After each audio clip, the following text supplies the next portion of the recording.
Siapapun yang ingin ke surga, besar, kecil, tua, muda, kaya, cukup, DKM, jamaah, ustadz, jamaah. Awas hati-hati, awas hati-hati. Diplomat, birokrat, pemimpin, rakyat tanpa dibedakan. Syarat ke surga semuanya sama, berlaku sama. Bagi pejabat, bagi rakyat, bagi ustadz, bagi ulama, bagi syekh, bagi masyarakat, semuanya sama atas keadilan Allah. Apa syaratnya? Dua syarat yang paling utama. Bismillahirrahmanirrahim. Bismillahirrahmanirrahim. Assalamualaikum warahmatullahi wabarakatuh. Apa kabar teman-teman? Ketemu lagi di channel Sepertiga Malam Studio. Semoga kita semua selalu dalam keadaan sehat walafiat dan selalu dimuliakan dan dirahmati oleh Allah Subhanahu wa taala. Amin ya robbal alamin. Baik teman-teman, pembahasan kali ini mengenai dua syarat utama agar kita bisa masuk surga. Kita langsung saja, apa sih dua syarat utama itu? Mari kita dengarkan penjelasan dari Ustadz Adi Hidayat. Tapi sebelum itu, jangan lupa untuk subscribe, like, share, dan komen. Selamat mendengarkan. Semoga oleh Allah seluruhnya dikumpulkan di surga kelak, di surga yang terbaik. Namun demikian, Allah sendiri menjawab dalam Al-Quran, masuk surga itu tidak cukup dengan amin. Kalaulah masuk surga cukup dengan amin, maka setiap orang akan mengatakan amin, masuk dia ke dalam surga. Quran surah kedua Al-Baqarah ayat ke-25. Ini ayat surga pertama dalam Al-Quran yang disebutkan dan diberikan kunci kepada kita semua. Kita mulai. وَبَشِّرِ الَّذِينَ آمَنُوا وَعَمِلُوا الصَّالِحَاتِ أَنَّ لَهُمْ جَنَّاتٍ تَجْرِي مِنْ تَحْتِهَا الْأَنْهَارُ كُلَّمَا رُزِقُوا مِنْهَا مِنْ ثَمَرَةٍ رِزْقًا قَالُوا هَذَا الَّذِي رُزِقْنَا مِنْ قَبْلُ وَأُتُوا بِهِ مُتَشَابِهًا. Kata Allah Muhammad sallallahu alaihi wasallam, berikan kabar gembira bahwa ada di kalangan manusia yang sudah aku janjikan surga. Jadi ada manusia yang belum meninggal tapi sudah dijamin oleh Allah dengan berita gembira akan masuk surga. Jadi kita fokus ya, ada manusia belum wafat tapi dijamin oleh Allah orang ini akan masuk surga. Berikan kabar gembira pada golongan dari manusia bahwa aku sudah siapkan surga untuk mereka. Nah, ini ada rumus dalam tafsir. Di ilmu tafsir, kalau ada berita disampaikan dalam Al-Quran tentang kebaikan, maka jangan dihukumi kebaikan itu terbatas pada orang tertentu. Disebutkan kemudian informasinya supaya kita menjadi bagian darinya. Seakan-akan Allah ingin katakan, saya berikan berita gembira pada siapapun yang pengen ke surga. Ada orang dulu, ada orang sekarang, ada orang nanti. Kalau Anda ingin mendapatkan surga dan dijamin masuk surga sebelum wafat, maka kata Allah, kerjakan apa yang akan saya sampaikan sekarang ini. Ada lagi orang-orang yang dalam kehidupannya, teman-teman sekalian, tidak luput dari ujian.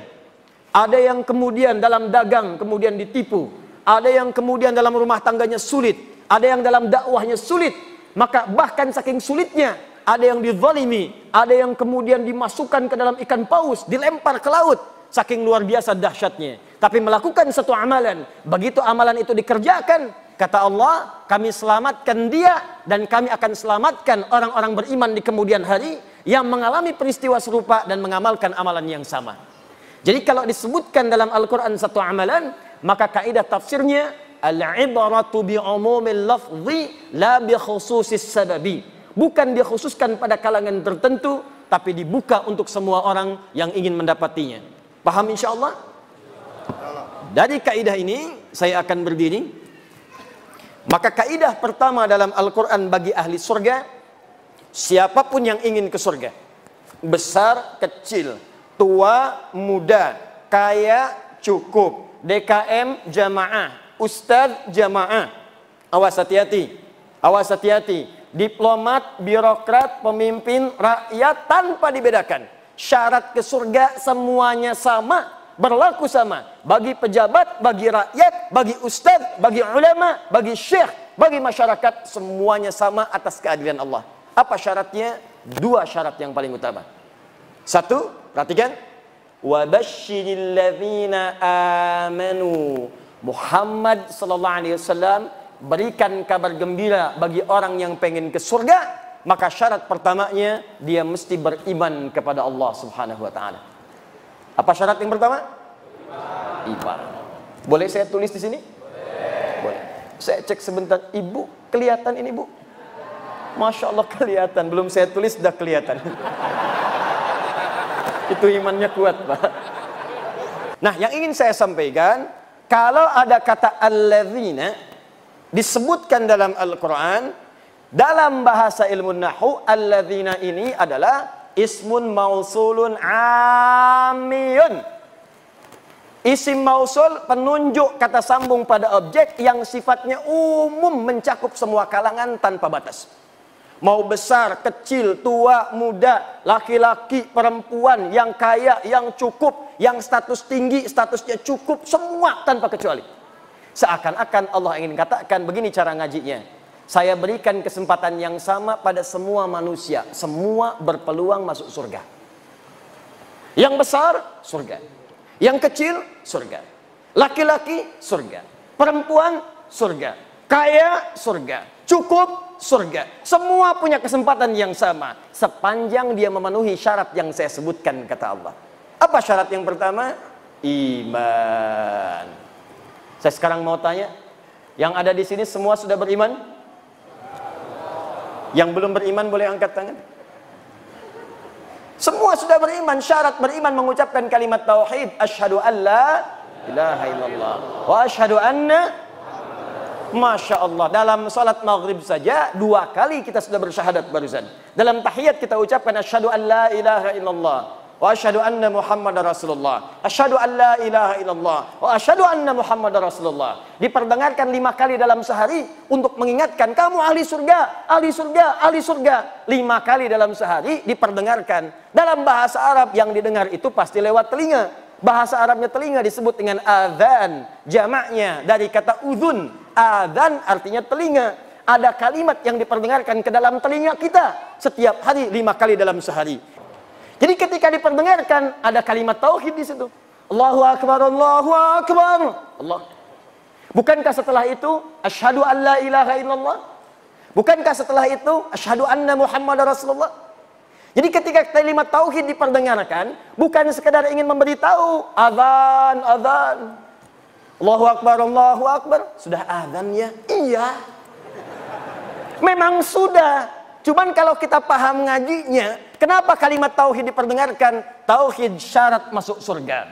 Tauhid gambaran dari kalimat iman. Seakan-akan yang ingin Allah sampaikan bukan kalimat tauhidnya, bukan syahadatnya. Seakan-akan itu mengingatkan kepada kita, hei, ayo yang pengen ke surga. Hei, ayo ahli surga. Hei, ayo ahli surga. Katanya pengen ke surga. Saya perdengarkan kalimat itu 5 kali dalam sehari. Makanya kalau orang itu ahli surga mendengar adzan senang. Allahu akbar, Allahu akbar. Maka dalam hatinya akan mengatakan, ya Allah sudah adzan. Begitu selesai adzan, baru adzan, belum qomat. Jadi kalau hati kita bersih mendengar suara adzan, panggilan ahli surga.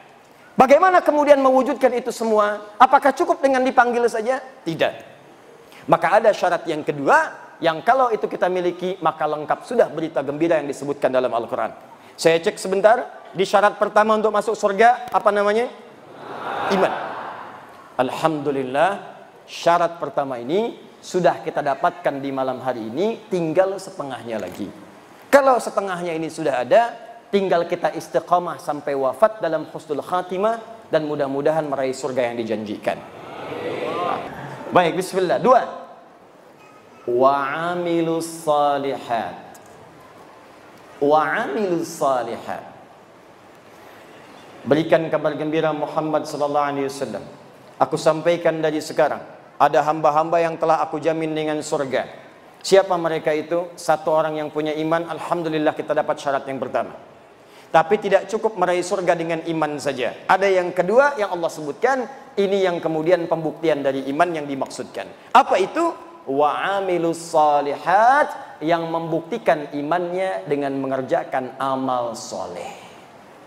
Amal soleh. Ingat, nanti amal dibagi dua. Ada amal soleh, ada amal salah. Amal soleh mengantarkan ke surga. Amal salah menjauhkan seseorang dari surga. Jadi dua ini selalu disatukan. Satu iman, dua amal soleh. Satu iman, dua amal soleh. Karena itu ketika Anda membaca Al-Quran dan menemukan kalimat iman, itu rata-rata selalu disandingkan dengan amal soleh. Silahkan misalnya buka Quran surah 103. Wal 'ashr innal insana lafi illa alladzina amanu. Iman wa amilus shalihat. Kalau Anda bertanya apa bentuknya amal soleh, nanti banyak disampaikan dalam Al-Quran. Ada sholat, ada puasa, ada haji, ada zakat. Karena itu kalimat sholat dibuka dengan iman. Kalimat pertama sholat Al-Baqarah ayat ketiga. Alladzina yu'minuna bil ghaib wa yuqimunas. Ketika mengatakan wa yuqimunas sholat, dibuka dengan kalimat iman. Alladzina yu'minuna bil ghaib. Karena sholat tanpa iman tidak akan mengantarkan ke surga. Ada orang belum beriman pengen ikut-ikutan sholat. Ada. Buka YouTube, lihat. Ada orang di Eropa ingin ikutan sholat, tapi iman tidak ada. Maka sholatnya hanya sekedar mengikuti saja, tidak melahirkan jaminan surga baginya. Paham sampai di sini? Ada juga orang beriman gak mau sholat, celaka juga. Anda bayangkan, orang yang sholat saja masih belum aman kalau ada riya dalam sholatnya. Apalagi orang yang tidak sholat. Fawailul lil musallin. Celaka orang sholat. Siapa yang celaka itu? Alladzina hum an sholatihim sahun. Orang yang lalai dalam sholatnya. Kenapa dia lalai? Alladzina hum yura'un. Sebelum sholat, selfie dulu. Ciklik. Sub nomor 1. Update di media sosial. Baik. Begitu diupdate, seketika kemudian menurunkan statusnya. Habis pahalanya seketika. Puasa, amal soleh. Ketika kita berpuasa, dibuka dengan kalimat iman. Al-Baqarah 183. Ya ayyuhalladzina amanu kutiba alaikumus. Kalimat kutiba alaikumus siyam dibuka dengan kata iman. Perhatikan, iman amal soleh. Iman amal soleh. Jadi kalau kita konsisten mengerjakan keduanya ini, maka insya Allah ada jaminan surga yang diturunkan kepada kita semuanya. Nah, itu dia teman-teman kajian dari Tuan Guru kita Ustadz Adi Hidayat. Semoga kita dapat mengambil ibrah, manfaat, dan mampu mengamalkannya sehingga kita dapat dimasukkan ke dalam surganya Allah seperti yang dijanjikan oleh Allah Subhanahu wa Ta'ala. Oke teman-teman, sampai ketemu lagi di kajian-kajian berikutnya. Subhanakallahumma wa bihamdika asyhadu alla ilaha illa anta astaghfiruka wa atubu ilaik. Wassalamualaikum warahmatullahi wabarakatuh.